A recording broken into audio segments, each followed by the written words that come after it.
លេខ1 2 3យើងសឹងប្រុងស្រីត្រូវតែចេញចាំលេខ1 2 3យើងសឹងប្រុងស្រីត្រូវតែចេញចាំលេខ4លេខ5ពីឆ្វេងទៅស្ដាំទៅត្រូវក្បួនលេខ4លេខ5ពីឆ្វេងទៅស្ដាំទៅត្រូវក្បួន6 7 8សំភីដល់លេខ9 6 7 8សំភីដល់លេខ9ទើបត្រូវ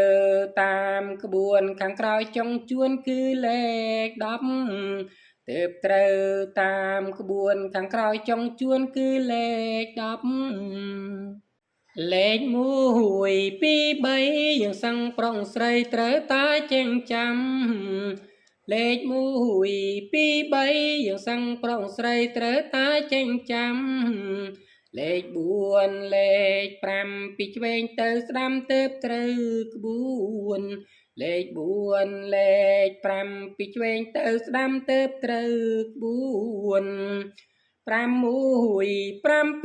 8សំភីដល់លេខ9 6 7 8សំភីដល់លេខ9ទើបត្រូវតាមក្បួនខាងក្រោយចុងជួនគឺលេខ10ទើបត្រូវតាមក្បួនខាងក្រោយចុងជួនគឺលេខ10